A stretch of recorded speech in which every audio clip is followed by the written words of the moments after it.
Hello and welcome to the Daily Atheist Morning Show. It is Thursday, the 5th of November, 2020. I hope you're having a great week so far. I'm having a good week so far, waiting to see how things are going. I don't have the cooties. Unfortunately, 100,000 plus other people reported yesterday, the day after the election, after the Trump's legacy, 100,000 people reported that they've gotten the cooties. Thank you, Donald Trump. What percentage of that dies? Is that like 5,000 to 7,000 people going on the numbers? Death in his wake. My co-hosts Andy Hall from the Laughing in Disbelief blog and The Rage, Nokasuchi from the Rage channel here on YouTube will be joining me in just a second. And we're going to talk about this stuff as well as the election. We're still talking about the election. Don't get me wrong, we're not done with that, but other stuffs too. Right back. Do you love Jesus? Do you love America? Do you love yelling at strangers? If you answered yes, then there is a new version of the good book for you. The All Caps Bible. The All Caps Bible has everything from the sacred text you would expect. God creates the world in 6 days. Noah saves bunnies from the great flood. Jesus preaches God's message in the Sermon on the Mount. However, the All Caps Bible levels up the message by putting everything in all caps. That's right, you don't have to go to church to hear God's message yelled at you. This Bible will yell at you while you're reading it. Blessed are the poor in spirit, for theirs is the kingdom of heaven. Blessed are those who mourn, for they will be comforted. Blessed are the meek, for they will inherit the earth. Blessed are those who hunger and thirst for righteousness, for they will be filled. Blessed are the merciful, for they will be shown mercy. Christians love the All Caps Bible. Here are a few reviews. Mason in Dallas, Texas says, I don't feel guilty anymore yelling at the Starbucks barista. Karen in Oklahoma says, Jesus' message of forgiveness is better when you yell it. And Tommy in South Bend says, who knew the little drummer boy was such a jerk? Buy the All Caps Bible right now and get a loudspeaker so you too can spread the good news. You get everything for a low cost of $89.99. All right, that is one of my favoriteest commercials in the entire universe. Go Speed Racer. My buttons are slowing this morning. Hello. Anyway, good morning, everybody. Good morning, Andy. How are you doing, buddy? You ready for the day? I think I'm doing okay. I took a 3-hour nap yesterday after doing our marathon live stream and then doing our daily show. And then my body decided that it gave up.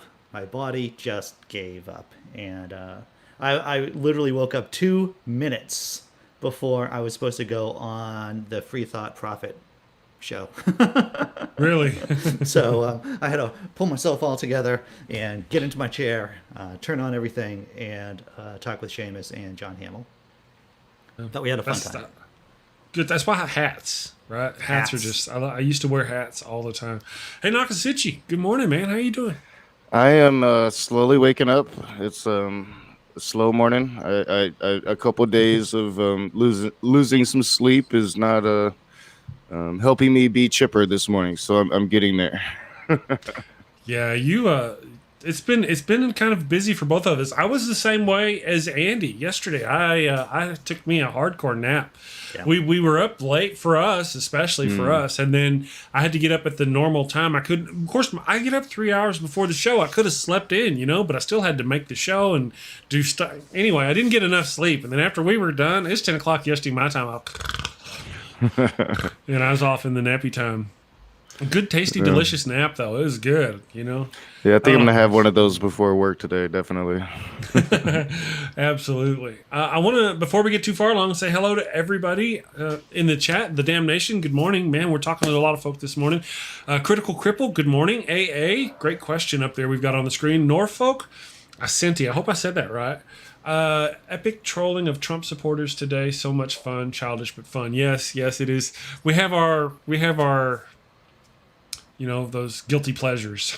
Good morning to Ian Davenport, the Lone Wanderers Bunker, Junk Shop Library. Good morning. Thank you all for joining us. Thank you to everybody watching on Andy's channel, Nokasuchi's channel, Facebook, listening on the Daily Atheist podcast live, and people are now able to watch on Trump Family TrumpFamilyTreason.com. The TrumpFamilyTreason.com. We're streaming to that website as well. We're also going to be streaming to the Daily Atheist Morning Show.net in about a week or so once I get that website up. But, website sucks. So, good morning, everybody. Hope you're doing good. Staying cootie free. I hope you're not one of those numbers we're talking about over here this morning. And of course, the election. We're also going to talk the election. So I'll let you guys figure out where we want to go with this. I'm just going to say in Massachusetts, the daily newly reported confirmed cases, I believe this is for yesterday, was 1,629. I don't even know when the last time we had numbers like that. It was probably in May, maybe April. So that's crazy. We have 502 confirmed COVID patients in hospitals. Newly reported deaths among the confirmed 27. So the virus is raging. Like I have said before, my girlfriend and I are in lockdown. We have locked down ourselves. We have cut out any of our social interactions with friends and family members until the other side of this, for all intents and purposes. So that's what's going on over here. Gotcha. And you, Rage? As far as what's going on in your world as far as the COVID, as far as the cooties are concerned? I'm not sure. Magically. Yeah, I haven't seen numbers about Michigan. I'm sure we have spiked. I know we did have some quite long lines in the mornings and in the evening of election day, but I haven't seen the numbers. But yeah, me, I was I had the immunes for a bit, so I didn't have to worry about it. But I'm sure that we are seeing a spike, and I'm sure we're going to see that huge spike escalate over the next several days, if not weeks. Right. So when I'm going to completely pivot because I want to give this a tee up to Mr. Rage over there. Okay. Mr. Rage, the last time that we met here, I don't believe Michigan was officially blue, was it? I don't think it was official. So you should do a little victory lap. You should do some kind of joyous pigeons being released. I have been a little bit. I had a little fun with Messenger last night, although he wouldn't go all the way to where he was telling me that Michigan was going to go Trump. He was moving those goalposts a little bit. But yeah, I did take a bit of a victory lap. And despite my little moment of nervousness, I stayed strong all night. And I never really had a doubt that Michigan would go blue. Because even though we didn't have the grassroots that I've talked about, there does seem to be this sentiment. The division here has seemed to kind of work in favor of the non-Trump. I think we picked up more members to where they have lost. So I had a good feeling that it was going to turn the tide. So, well, once again, you're bright, and this is weird coming from me talking about you. Your bright, shining light of positivity regarding Michigan has helped me out, and helped kept my brain from getting the sads. Yeah, I appreciate it. Well, I had an advantage. I've been in the Democratic Party here in Michigan for 20 years, so I know all the peoples, and I could call them and see what they were saying on a state level, and the confidence that they had. It was easy for me to be confident because they were confident. Excellent. And Wisconsin is blue too, officially, as I see. And so we are 264 electoral votes. Yeah, we just need Pennsylvania, and that blue wall is back. That blue wall is back. Yeah, I wonder. Do y'all know how close we're getting on Pennsylvania? I haven't been keeping up. I've been doing other stuff. We're like within 150,000 votes now. It's tightening up, and we should be getting an updated count here soon from Pennsylvania, very soon, maybe even during this hour. So yeah, we should. That would be pretty awesome if it was within this hour. Yeah, that would. Oh man, talk about show fodder right there. It would be show fodder. I want to say hello to. I'm not going to try to say that. I'm just not going to do it. All right, so I'm going to do it. Vaghela Yash 1717. There you go. Good morning, listening on our podcast. And MB, we got people listening on our podcast. They got funny names. I can't say them. I'm sorry. Good morning to you folks. Thank you for joining us. We've got. Hey, thank you for the subscriber. All right, so I'm eager. I'm ready. I even have a and this is probably I should probably not admit this. I even have a Biden has won. Like this little GIF up here on the image up on the screen you see over on the other side of Andy. I even have one of those ready for the show. That once they announce Biden has won, I've got that ready for the show. And then in my mind, I'm formulating a plan for the next one. The day after that, we know there's going to be Biden won, and then the day after that, it's going to be some kind of Civil War motif, I think, is where we're going to be going with our thumbnails. Just kind of throwing that out there. So, good morning, Techno APOC. Thank you for joining us. The girlfriend in my chat says Michigan released some more numbers this morning, and it is better for Biden than it was before. So, Michigan doing blue proud there. Yeah, I think we ended up taking it by several thousand votes. Over or almost 50,000 votes right now. Yeah. So, and that's the nature of this election, and it's the nature of the Republican strategy in all of these states, including Michigan, but especially Pennsylvania, and we're seeing it in Nevada right now. Republicans had strategies to not allow the early vote to be counted early. They stopped that from happening. They literally went to court, stopped it from happening, so they could have this moment right now and say, why aren't you done with the count? We need to stop the count, because they understood that these votes coming in late were going to be for Biden. So true. Yeah, I just want to give. Go ahead, Andy. Pivoting just doing a quick tangent. Someone mentioned in the chat that today is November the 5th, and what I have to say about that is remember the 5th of November, gunpowder, treason, and plot. All of our friends over there in Britain celebrating Guy Fawkes Day, the day of burning the guys, and the gunpowder plot, of course. So shout out to the Brits. That is an interesting. There's an interesting thing there with Guy Fawkes. Good morning, Norfolk. Are we gonna get into an argument over Guy Fawkes? No, it's just that he was actually, as my understanding. It's been a day since I've looked through it, but a moon or two. But my understanding, he was technically a bad guy. Well, it all matters. We can get into this argument, but I want to let you know right now that I'm a Protestant atheist. I'm not a Catholic atheist. So you can tell where I am on this divide of Guy Fawkes Day. So which God do you not believe in? Exactly. The Catholic God or the Protestant God? I don't believe in all gods, but I'm really angry about it. Hot coffee and nose. Okay, so yeah.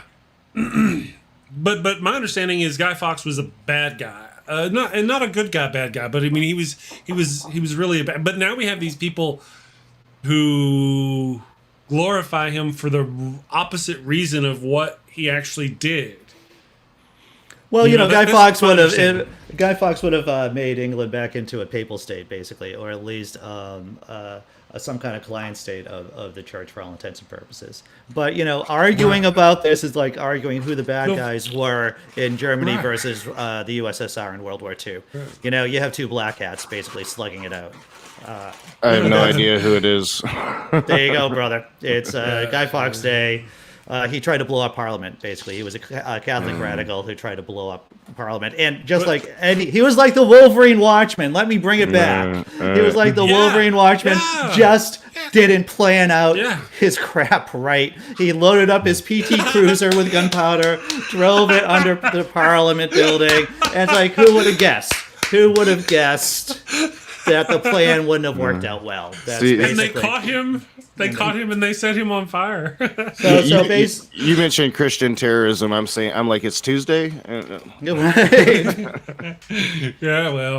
was, I think, it's been a day or three. This is in response to King Henry V separating from the Catholic Church. Elizabeth I.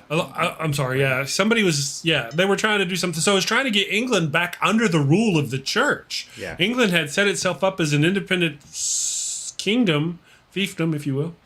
And so this guy's not a hero, really. But yet people who are fighting our government wear that mask, the oppression of our government, wear that mask as if that represents somebody fighting for the good of the people. But really, Christian oppression of England was not good. That would have been a step backwards. You might be surprised that Hollywood does get some historical facts incorrect, just for the sake of selling movies. Yeah, I haven't seen any movies about it. I haven't seen V or none of that. Yeah, I haven't seen it. Yeah. I haven't seen it. I know who the character is. I've seen the memes. I need to watch it. It's probably a great flick. I like the guy. You know, he's gonna sit there with his Guy Fawkes mask on and say, "Hello, Neo." I'm looking for. So that mask is of Guy Fawkes. Yes. Yeah, yes. That is a Guy Fawkes mask. Actually, that's Never knew that. Yeah, well, see, so bam! that's We what just we're saying. learned stuff. Yeah, I learned stuff. We edified him. Yeah. So whenever you see people wearing that mask and they're going against the government, well, that's what he did. He went against the government that was trying to free itself from religious oppression or religious control. You know, you're going from one religious type of oppression to another type. Well, once again, we're getting into the truth. weeds. No, you're right. You're right. Getting I into get the you. weeds. We're talking about his intent. Yeah. Right. You know, his intent. He was not a good guy. He was not the good guy these people think he was when they put his mask on their face. I'm just saying. Well, a lot of people don't Maybe. get when you're watching 300, right? A lot of people don't understand the joke when the Spartans are accusing the Athenians of being boy lovers, and I'm like, this is so not only homophobic, but historically wrong too. And the fact that the Spartans were basically slavers, the only reason why the Spartans could actually have a professional army in the ancient world is because they had slaves to do the work while the men went out to kill things. You know, that was it. It was a slave state. But that's a whole nother, I get into these arguments a couple of drinks in about Guy Fawkes Day, about 300, about how much I hate the full Monty, I hate Greece. This is all just a litany of Andy's beefs against art. Right. Yeah. So, now, real quick, we'll touch on. Well, while you guys touch on this, I'm going to scan the news real quick about the what's going on in the elections. But what about is it 100 or 230 now? Have we passed 230,000 deaths under Trump's watch? Well, like I said, I heard that might be the official number, but from what I understand from the real numbers, in other words, the non-politically motivated numbers, we are far closer to 300,000 deaths in this country. Yeah. So I'm just going to do a quick read here from the 538 live blog. From 8:34 this morning, Philadelphia City Commissioners will give an update on the mail-in ballot around 9 a.m. I don't know if that's just happening about the end of the show, huh? Georgia is still counting votes, and Trump's lead there has narrowed to less than 20,000. We're hopeful to get more votes there throughout the morning, but who knows? Nevada is expected to announce more results beginning at 12 p.m. Eastern Time. And finally, Arizona, too, is still counting votes, and Trump is cutting into Biden's lead there. We expect, I've got a Maricopa County to report more votes at 9 p.m. Eastern. 9 p.m. Eastern, that seems late. And more from Pima County results this evening. The upshot of this is that today is going to be a big day, just like yesterday was a big day with Wisconsin going blue and Michigan going blue. Yeah, surprise. And then we got to give Nokasuchi the credit. He called it. He called it the night before. He was like, "Beat this, my homies." And I'm like, "Oh no, the world is collapsing. We're all gonna die," And he's like, "No." Well, now it's the Trumpers that are doing that, and I've been feasting on it this morning. I saw a Facebook post from one of my cousins, and he's like, "Man, I love Trump and Biden is so evil," and I'm just like sitting there and I'm like thinking the 230,000 number, Biden's evil, huh? Yeah, I have to tell you something. I think the Democrats, we could talk about what the Democrats should have, could have, would have done. But one of my concerns, once again, was this image of Joe Biden as the empathic guy, more than Joe Biden as being the strong guy who can be empathic. Right. And that's a nuanced. That is a Jesus Christ. If I had a bingo card for me, then I'd be knocking off the nuanced point here that I always like to talk about. But seriously, though, Biden should have been more strong because Americans don't vote for empathic. Americans vote for strength in the face of adversity, and I don't think really Joe sold that point enough. I don't think the Democrats also sold the point that masks are patriotic and that there should have been just clear ads from the DNC about masks. And you can just do a simple 30-second ad with a nurse, a person taking care of an ill family member, and just some everyday guy working on the job saying masks are patriotic, masks save lives, and then you top it all off with Joe Biden says I believe in the science, where vote for me. So in other words, if this election was not only voting about how Donald Trump did in general, it was also about the lockdown itself.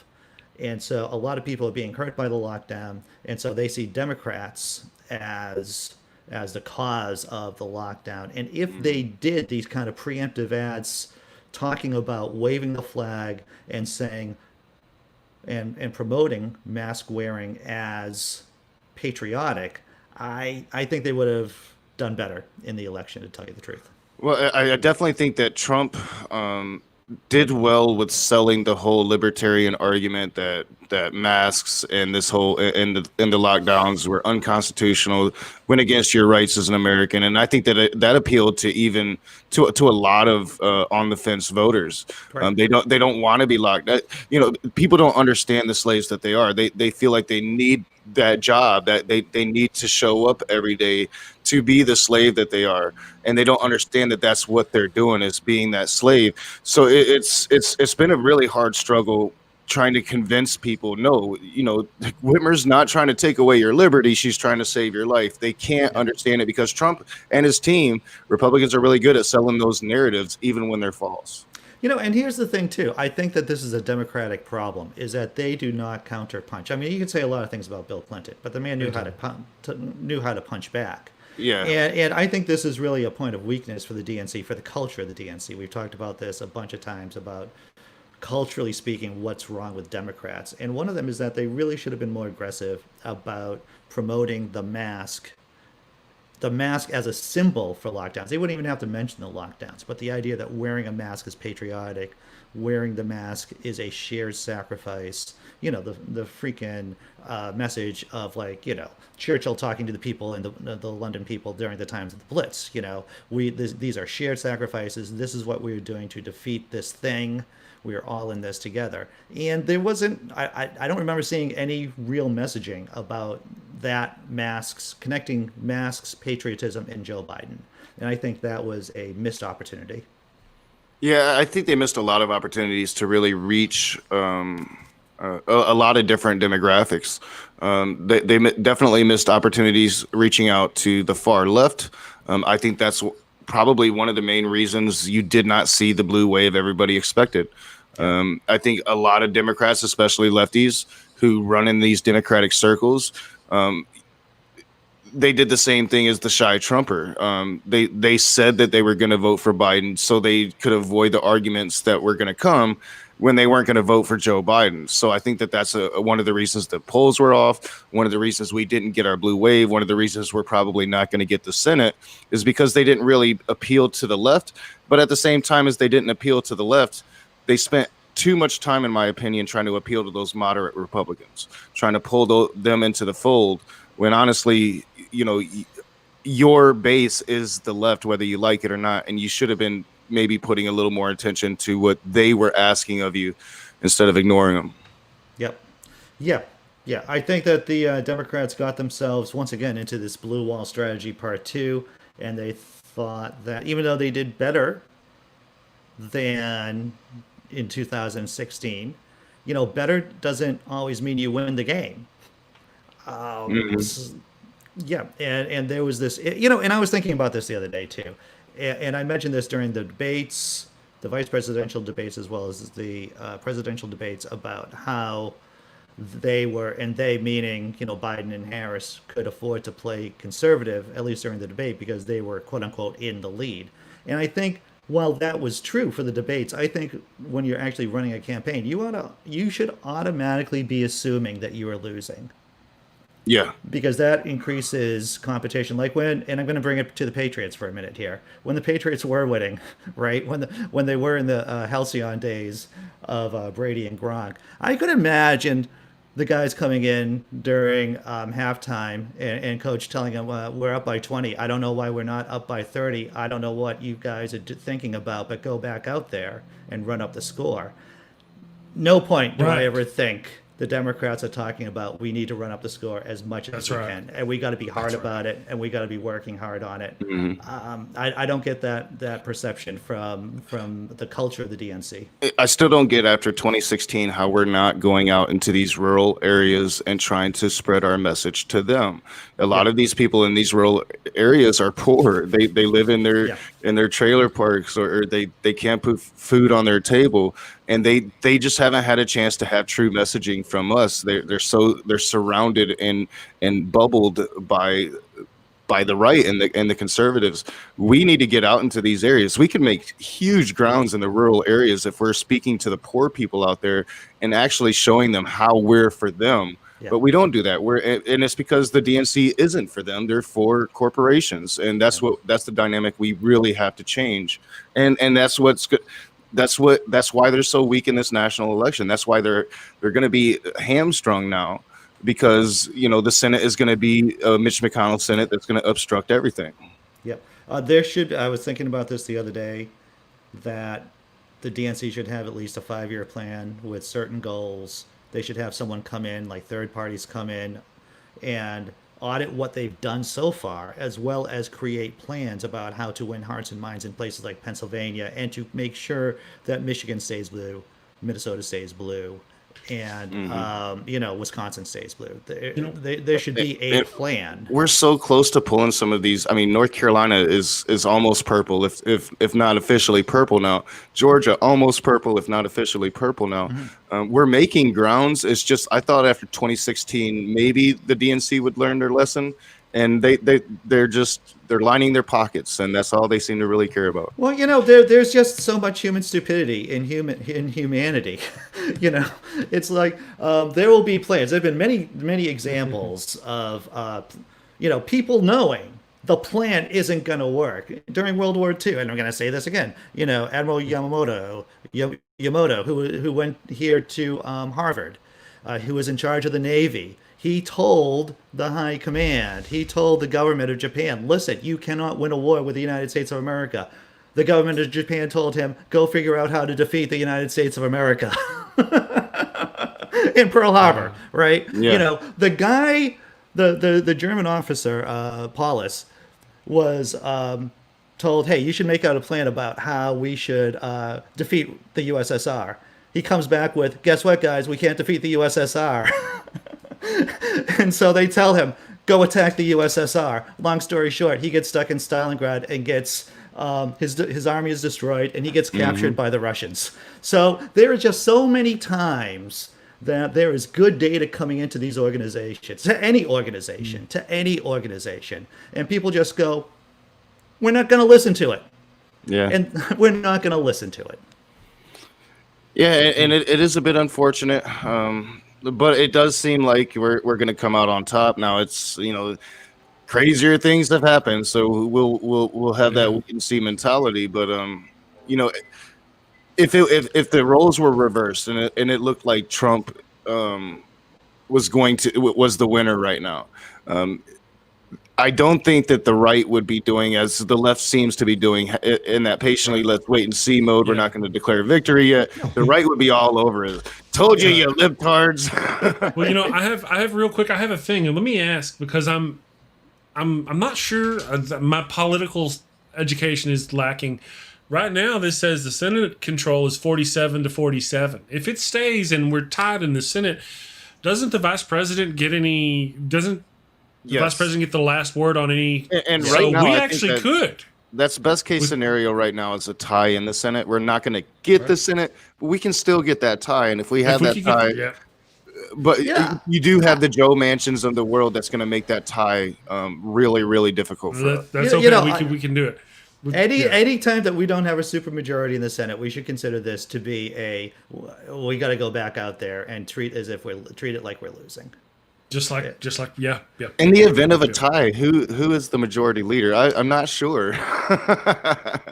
It's like the president, even odds. The president's the vice office. president. Yeah. I don't know. That's what I think. I could be wrong. I keep I showing will. my website here. I want to answer a funny question. So the DNC should take lessons from Bill Belichick. Yes, they should. They should get someone who's serious about maybe they should take people. lessons from Tom Brady because I think maybe it was Tom Brady. Maybe it was. Maybe it was. Hey, Andy, I responded to that by saying the DNC is doing a great job of losing without following Bill Belichick's example. So, yeah.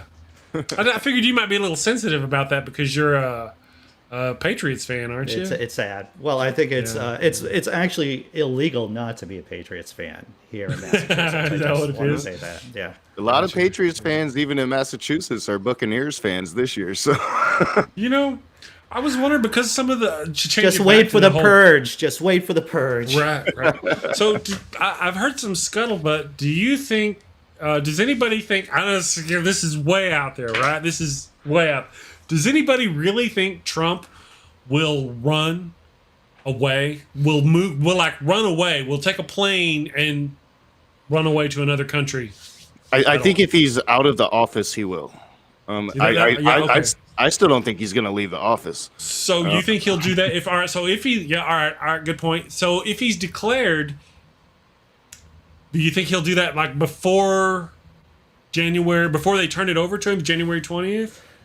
Or on January 20th, he's out. How do you think that would work? I think January 19th, he's going to end up in somewhere without extradition, and he's gonna do the whole COVID Zoom meeting and be like, you know what, America, fuck y'all.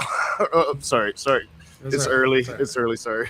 It's interesting because as we all know, there are conversations people in power have that we are not privy to, right? Like we didn't know that.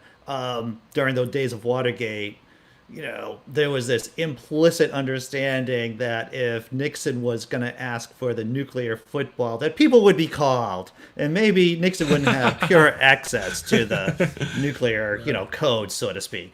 So what I'm saying is that there probably are some conversations about, gosh, what if the president decides to run off to North Korea? Or what if the president decides to go to Russia? What do we do in those situations? What do we do?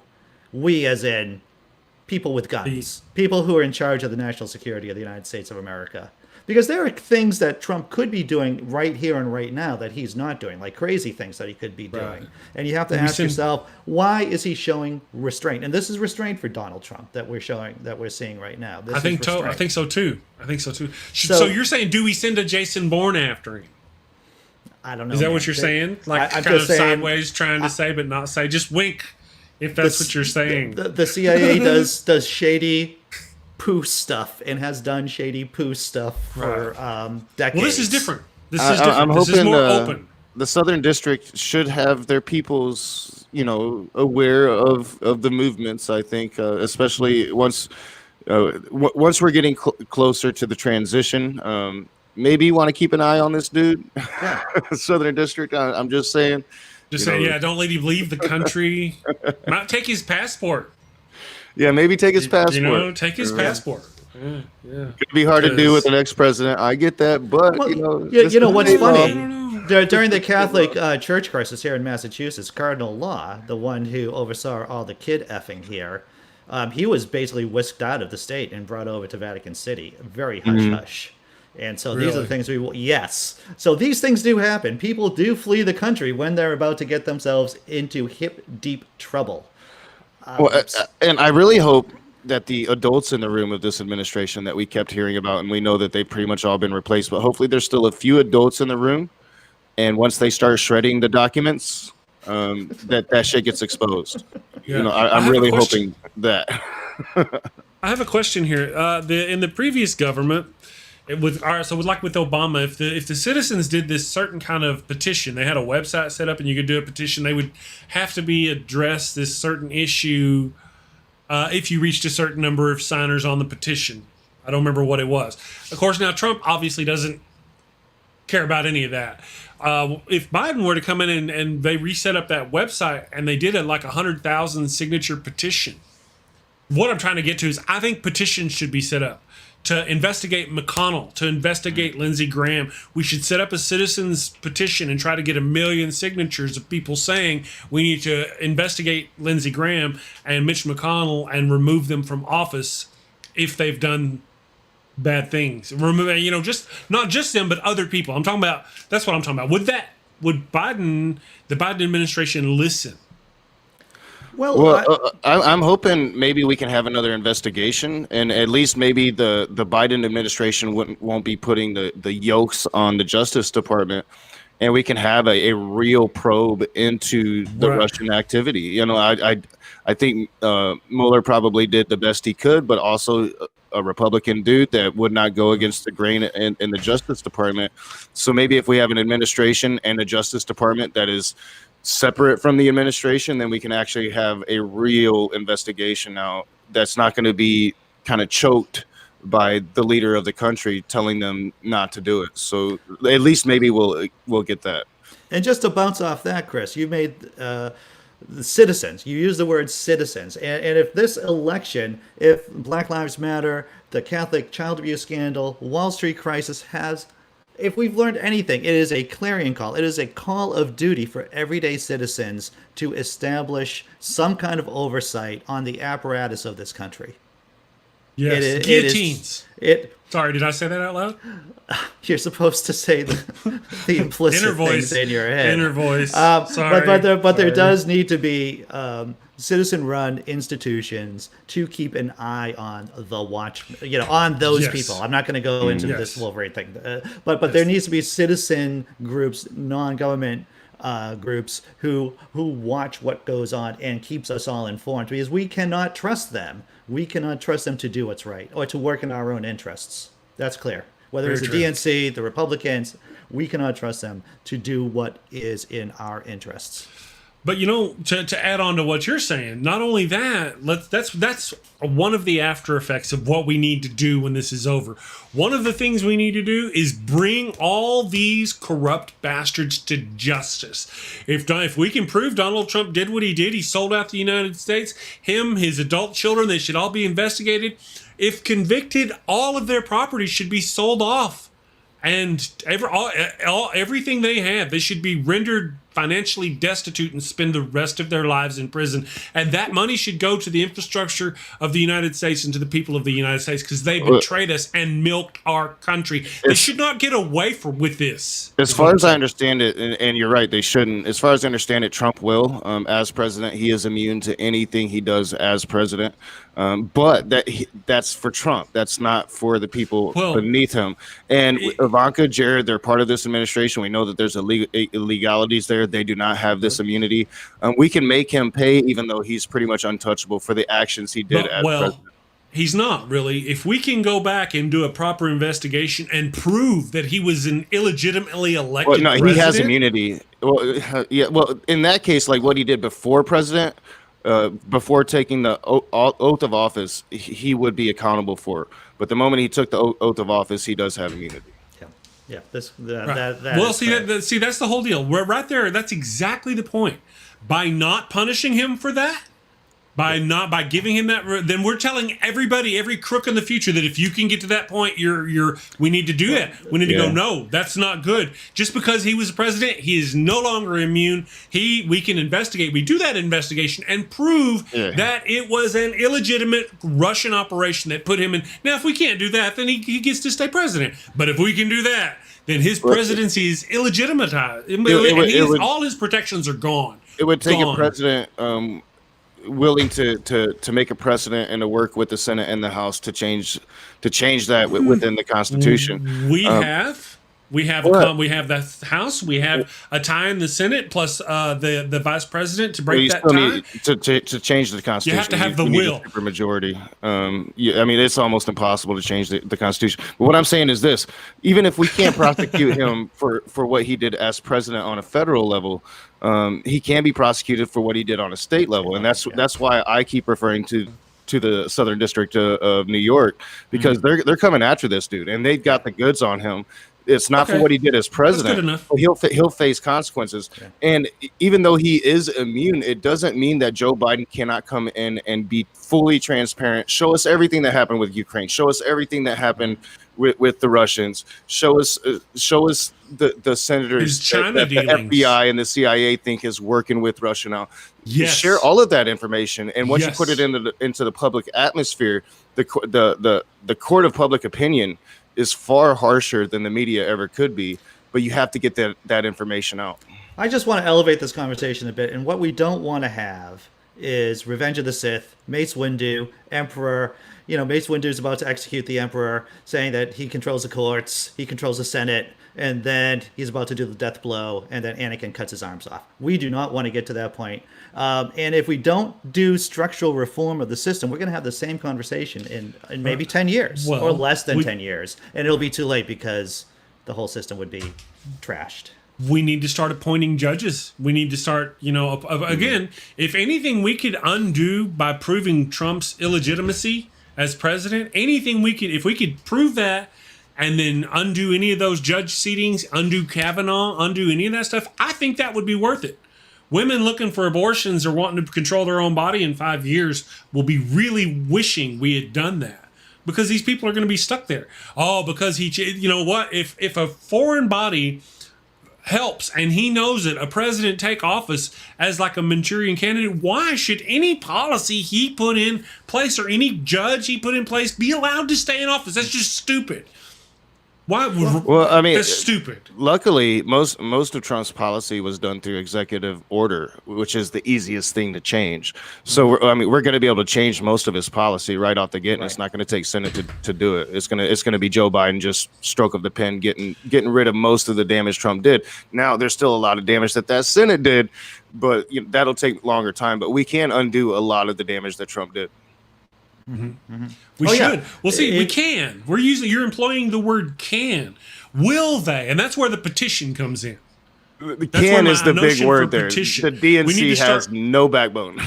Right. So the deal is, if they're not doing it, we should find out if they're not doing it and be ambitious and bold. And if they're not doing it, we should be doing those things. Start a petition for each one of those things.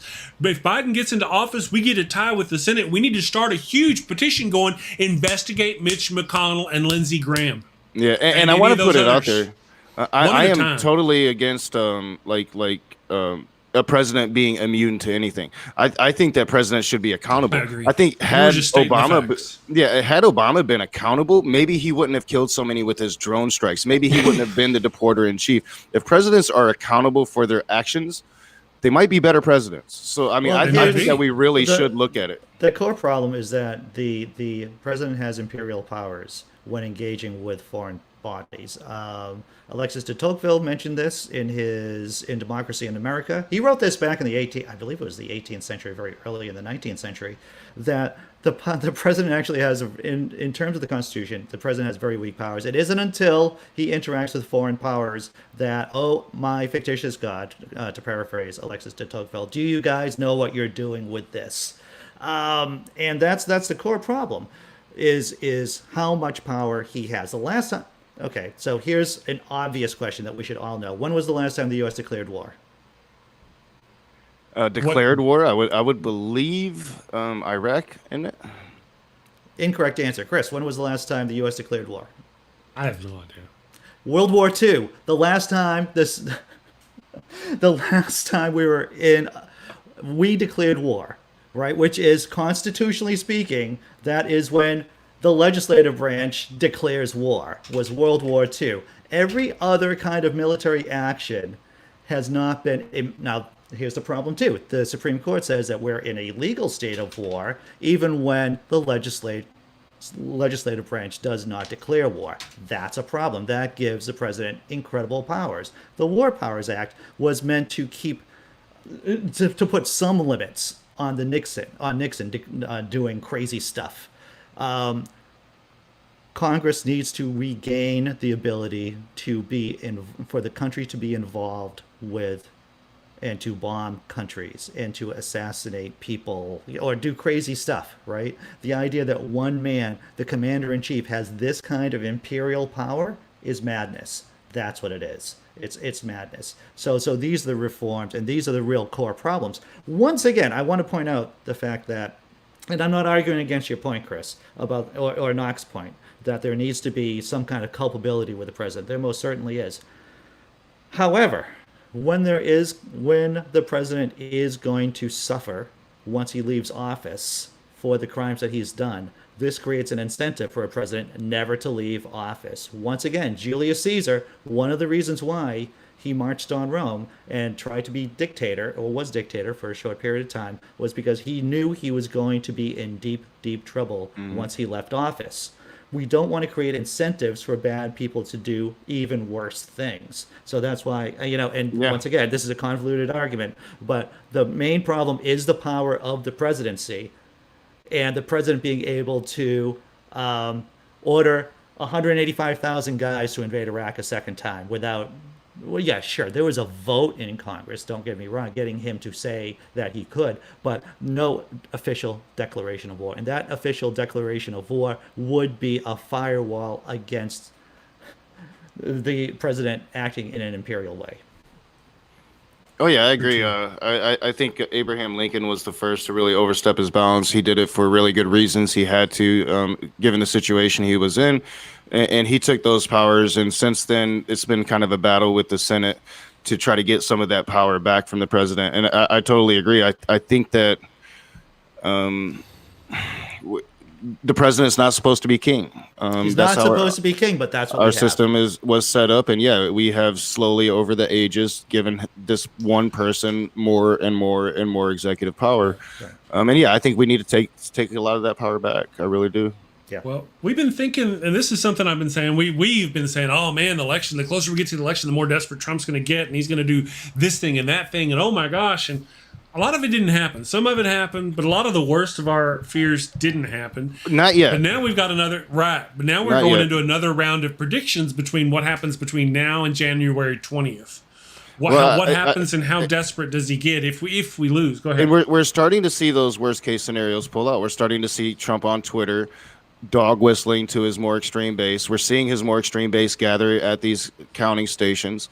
We're seeing his lawyers going into these states filing lawsuits to stop the count, which there is no legal mechanism for them to do so. It's actually really, really insane that anybody would be supporting this move at this point in time, but plenty of people are.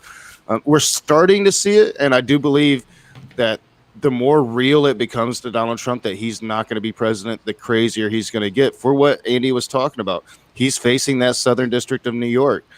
Another term would have got him past the statute of limitations on that. Right now, he's not. So I think he's going to get, the more scared and worried he's going to get, the crazier his actions are going to be. I just want to give us some good news, too. I just want to give us some good news that we have not been talking about. In the state of Virginia, there was a ballot question about whether or not redistricting would be taken out of the hands of politicians and put into a bipartisan redistricting commission. One of the reasons why Congress can't get anything done, why people don't compromise with each other, is because of these gerrymandered districts. And so what Virginia just did, and I'm just going to read you a few sentences from the Washington Post article. Virginia voters have approved a constitutional amendment creating a bipartisan redistricting commission after years of court battles over partisan gerrymandering. The measure divided Democratic Party leaders, some of whom were loath to give up the chance to draw favorable maps for congressional and state legislative districts after years of Republican gerrymandering, but it proved popular with Democratic voters after a $2 million campaign by reform advocates. From the start, this movement has been about putting the voices of citizens above politicians and political parties. The leaders of the pro-amendment group Fair Maps Virginia said in a statement early Wednesday. Today, Virginia voters spoke loud and clear. If we take the power of redistricting away from politicians, we will have a far less toxic Congress. If we have a less toxic Congress, that means there is less power in the presidency.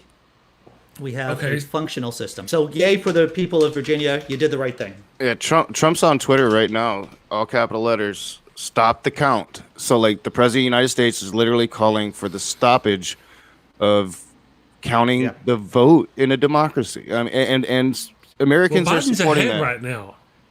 Yeah, Well, not in those states. Yeah, I guess he thinks he would win. Yeah, never mind. He would win Pennsylvania, Georgia, North Carolina, which would win him the presidency, I believe. I could be wrong about that.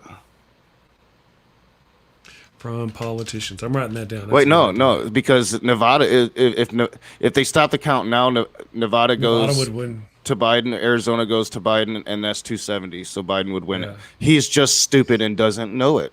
He doesn't understand it. What he's trying to do is to create as much chaos as possible. This is, he's not he's not a genius. Trump is not a deep thinker. We'll give him that's a kind way. But if they stop it there and he gets 270, then Trump also gets 270 and he gets the win. If they stop it to where Biden gets 270, then that's 270 for the other guys. That's a tie. That's bad for everybody, right? Isn't that right? I think that's right. I think if I'm thinking I'm going to go with knock on this one. I think that if they stop the vote now, more than likely Biden will win. Of course, if just to go to a broader point, Chris, yes, if there is a tie in the Electoral College, then Trump becomes president. Yeah, but I think the tie is gone now. So yeah, like with Arizona, he's sitting at 264. If they stop the count now, Nevada being 6 electoral votes, that would be 270. Yeah. That would leave Trump with 268, and Biden would be president. Yeah. And once again, what Trump is trying to do is to cut the margin of loss. If he is going to lose, Trump wants to keep the margin of loss to a minimum so that he can cheat. Yeah, so it's easier for him to cheat. He can say the Democrats were cheating as he's cheating. Right, exactly, because that's part of the Trump game plan. Yeah. So once again, Trump wants to end the counting, even if he, quote unquote, officially loses, because he knows that the game isn't over until, when is the game officially over? So January 20th. January 6th is when I believe they certify, and January 20th it's done. We'll go through the numbers again just because I'm obsessive compulsive. Please. December 8th. Please. It is mandatory for all the votes within the states to be resolved. December 14th is when the Electoral College votes.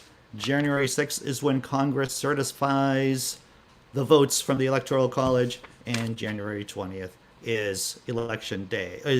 I'm sorry, it is inauguration day. And so Trump realizes that he has up until, and maybe even further, you don't know what that guy's going to do, January 20th to do double death overtime extended play. So it is a game that he is thinking he can keep going with until January 20th. So when he loses, does the majority of his supporters actually continue with him, or do they be like, it's time to walk away, Donald? Most of his supporters, he has a cult, and anyone you talk to, all the guests that we've had coming through here, many of them have said that, hey, he's running a cult, 20% of the population just are sucking at his teat, and so they will just go with him till the end, whatever that end is. Yeah. We're already seeing it with the crowds at the voting stations, and these people don't know. Important. They don't have sentences longer than 3 words. Like, stop the count, lock her up. Like, they don't have big vocabularies. We need simple things. We need simple words too. Yeah. That's all we have to tell people. Every vote counted. Every vote counted. And I'm not here to stir up any trouble, but it should be happening relatively quickly too, because it's a race. It's a race. And so those votes should be in. It is in the Democratic big D and little d interest to get those votes counted quickly. Mm-hmm.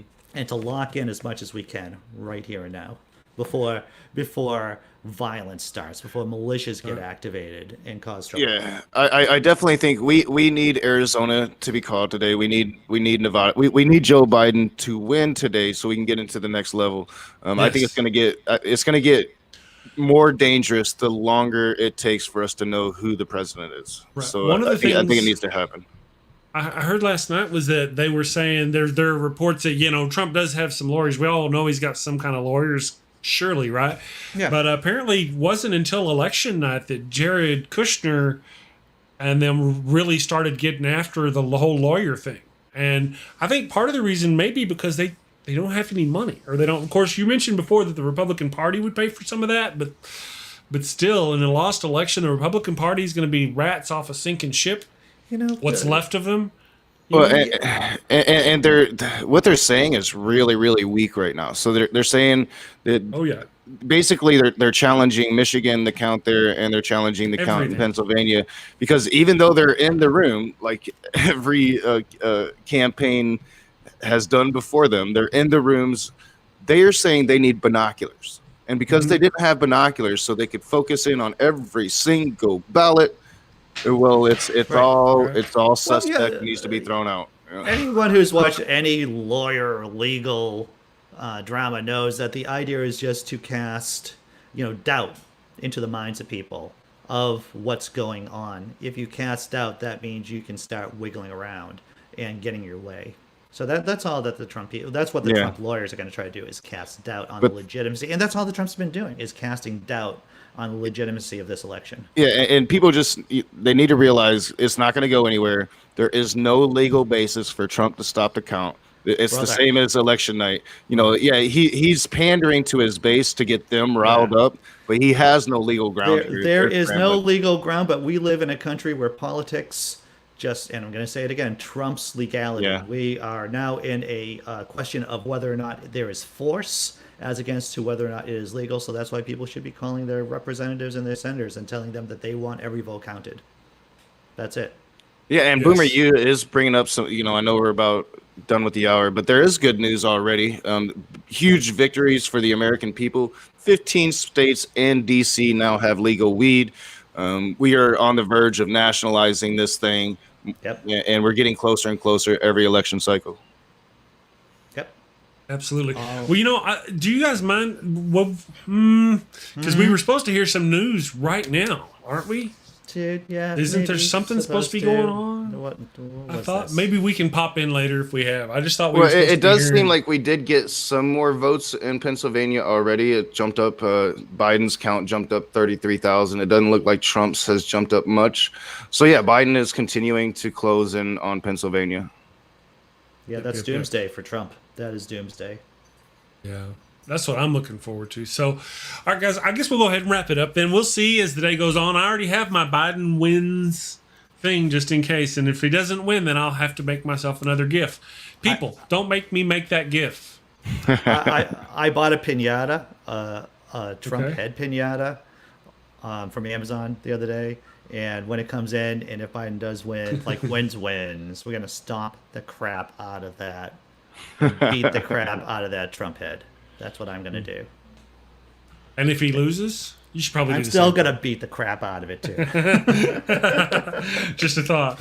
Hey, all right, Andy, what do you got going on for the day? You got any other streams this afternoon? I got nothing planned right now. The last couple of days have been rather busy for Andy. I was on the Free Thought Profit show last night. That was like a 2-hour show, an hour and a half, 2 hours.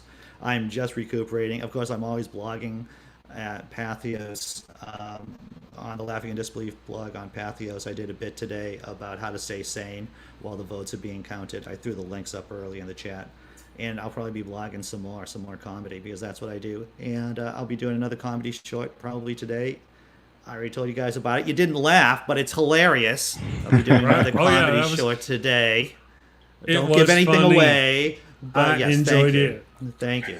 So I'll be posting that up on my channel sometime today. My new comedy short. Gotcha. All right. How about you, Nokasuchi? What do you got going on today? I'm not sure. More than likely, I'm going to be taking at least the afternoon off. I might end up doing a stream at my normal time, but I have some things to get done. So, and I am expecting maybe at least a victory for Joe Biden, if not the end of the count. So maybe I'll wait till after work and do something. So yeah, I'm not sure yet, but definitely tomorrow we'll be doing something like an open room again or something. So yeah, I'm always got something going on. I just might take the day off today. Sure. Awesome. All right. Well, I'll keep an eye on the news and see what's going on. I want to thank you guys for joining me this morning, and thank everybody in the chat, the damnation. You guys are wonderful. Thank you for joining us on the Daily Atheist Morning Show on whichever channel or Facebook page you're watching on. I hope you guys all have a wonderful day, and we will see you tomorrow. Y'all take care. Thank you for watching the show. A special shout out to my gold level Patreon supporters, Cindy Plaza and Ian Davenport. Thank you, and have a great day.